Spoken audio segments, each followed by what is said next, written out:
Guys, तो हम लोग नेक्स्ट टॉपिक पे चल रहे हैं। हम लोगों ने स्टार्ट कर दिया, ऑल दोज जो नया ज्वाइन कर रहे हैं अभी, तो हम लोग कर रहे हैं केमिस्ट्री फॉर कॉम्पिटिशन्स।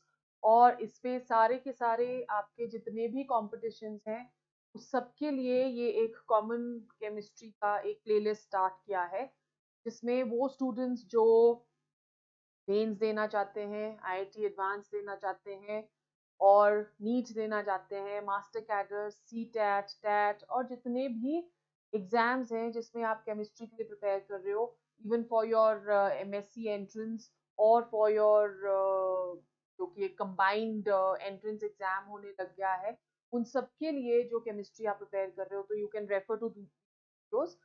इसके सारे के सारे क्वेश्चंस और notes, they all are going to come on the Telegram channel. तो टेलीग्राम चैनल का डिस्क्रिप्शन में लिंक दे रखा है, आप उसको ज्वाइन करो। चैप्टर नंबर 1 के क्वेश्चंस और चैप्टर नंबर 1 के नोट्स ऑलरेडी उस पर अपलोड हो चुके हैं। चैप्टर नंबर 2 के नोट्स विल बी अपलोडेड सून। ठीक है, तो ये सारा एक इंट्रोडक्शन है about what we are going to do in this chemistry of competitions। तो इस पे आपकी सारी की सारी केमिस्ट्री जो है, starting with physical first, then we are going to go on to organic and lastly we will go to inorganic। Okay, अब लास्ट वाले टॉपिक में, ये हमारा चैप्टर 2 का सेकेंड लेसन है। लास्ट वाले जो लेसन में हम लोगों ने क्या किया था, या एपिसोड में हमने क्या किया था, हम लोगों ने डिस्कवर किया था इलेक्ट्रॉन। हमने डिस्कवर नहीं किया था, but we studied about the discovery of electron, right. तो डिस्कवरी ऑफ इलेक्ट्रॉन का एक छोटा सा अगर आप रिकैप लेना चाहते हो तो प्रीवियस वीडियो जो है वो उसका देख सकते हो। उसमें हमने चार्ज टू मास रेशो करी थी, ठीक है, कैथोड रे ट्यूब किया था और कैथोड रे के कैरेक्टरिस्टिक्स भी किए थे। फिर हम लोगों ने charge of the on the electron and mass on the, and also we define the electron। So after the discovery of the electron, जो आप कह सकते हो रिसर्च थी, वो और ज्यादा इंक्रीज होने लग गई। दैट इज बिकॉज कि अगर नेगेटिव चार्ज एक एटम में है तो definitely there has to be a positive charge in the atom as well. नहीं तो हम किसी भी चीज को टच करेंगे वो हमें शॉक मारेगा, isn't it? So everything is not, it does not have electric charge. So atoms also in a similar manner, they do not have any electric charge. The atom as such is going to be neutral। so as the electron was negatively charged और उसके ऊपर जो charge था that was 1.602 into 10 raised to power minus 19 coulomb, उसी तरह से एक positive charge जो है that should be present।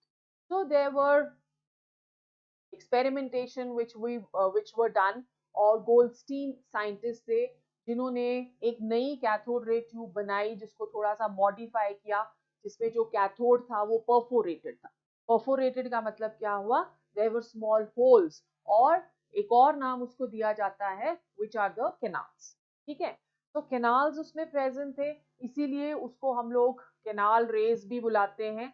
और क्योंकि ये रेज जो थी उसमें जब देखा गया सेम काइंड ऑफ सेटअप जैसे कि कैथोड रे में डाला था, उसी तरह का एक सेटअप एनोड रे के लिए भी बनाया गया, और उसमें देखा गया कि कैथोड रेज तो ओरिजिनेट हो रही हैं कैथोड से, but at the same time anode से भी कुछ रेज जो हैं ओरिजिनेट हो रही है। क्योंकि एनोड पॉजिटिवली चार्ज है, इसलिए इनको पॉजिटिव रेज बुलाया गया, राइट। और इनको क्योंकि ये एनोड से ओरिजिनेट हो रही है तो इसलिए इनको एनोड रेज भी बुलाया गया।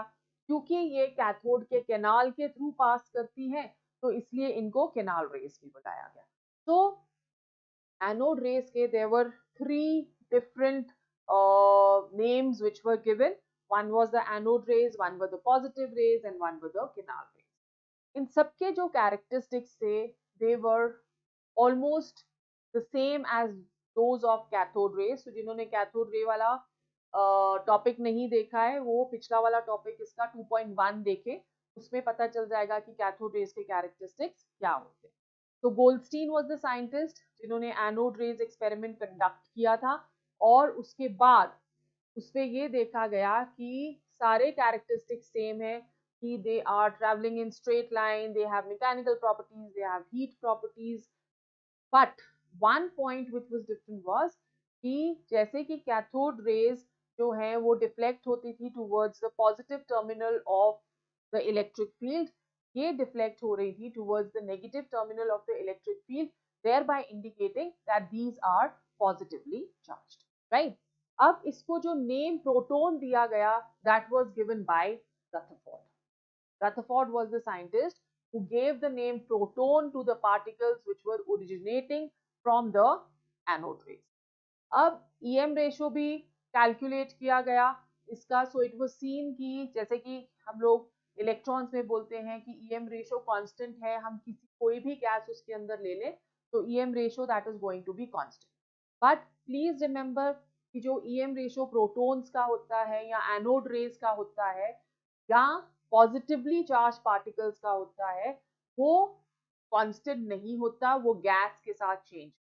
तो अगर हम लोग गैस चेंज करेंगे तो EM रेशियो जो है प्रोटॉन्स की या एनोड रेज की that is going to change. ठीक है, तो हाइड्रोजन को एज रेफरेंस लेके EM रेशियो कैलकुलेट की गई. It was seen that EM ratio I am so sorry कि EM रेशियो जो इसकी कैलकुलेट की गई थी that was 9.57 into 10 raised to power 4 coulombs per kg.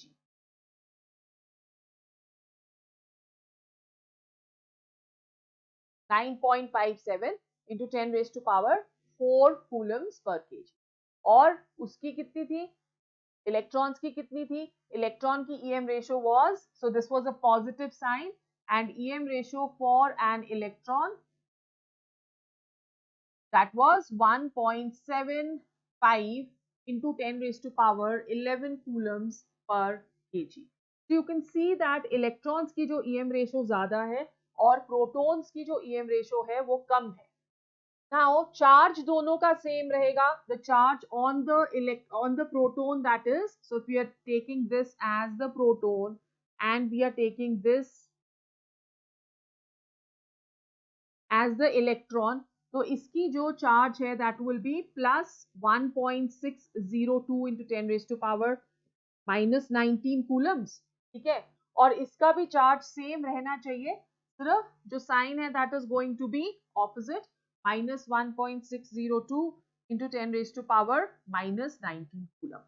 Now if both are having the same charge, then the EM ratio जो इसकी है proton की that is less, EM ratio of the electron is more. That means the EM ratio that is of the proton, that is of course of both, is depending upon the mass.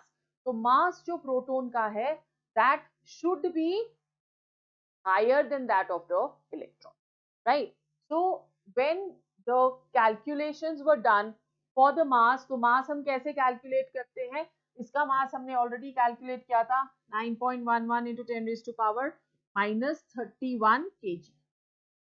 तो इसका जब हम लोग calculate करेंगे, then what is going to be the mass? Mass will be equal to charge upon EM ratio. So charge is 1.602 into 10 raised to power minus 19 coulombs upon what is going to be the mass over the EM ratio, that is 9.57 into 10 raised to power 4 coulombs per kg.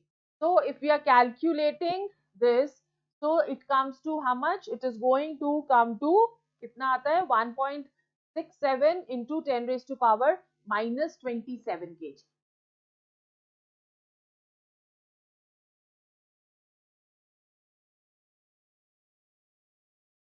Now over here अगर हम लोग इसको ले रहे हैं 9.57 into 10 raised to power 4, तो 9.57 into 10 raised to power 4 जो है that should be coulombs per grams.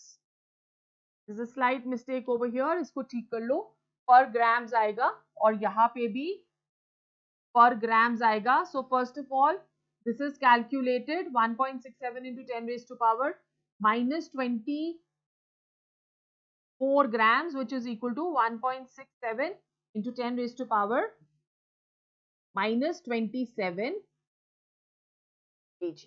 ठीक है, तो अब हमारे पास दोनों है, हमारे पास इलेक्ट्रॉन आ गया, हमारे पास प्रोटॉन आ गया. also the mass of the electron, that is equivalent to the mass of the proton. तो हम लोग प्रोटॉन को डिफाइन कर सकते हैं सब atomic particle having charge equal to plus 1.602 into 10 raised to power minus 19 coulomb, mass equivalent to that of hydrogen.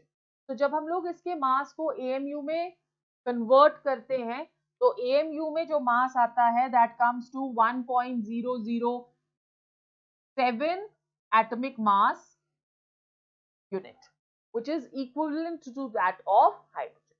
तो hydrogen और प्रोटॉन का जो मास है that is almost the same, right?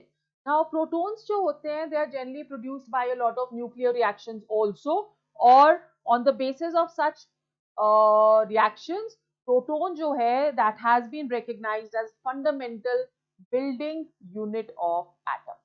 So J.J. Thomson ने डिफरेंट गैसेस जो थे वो लिए थे, राइट?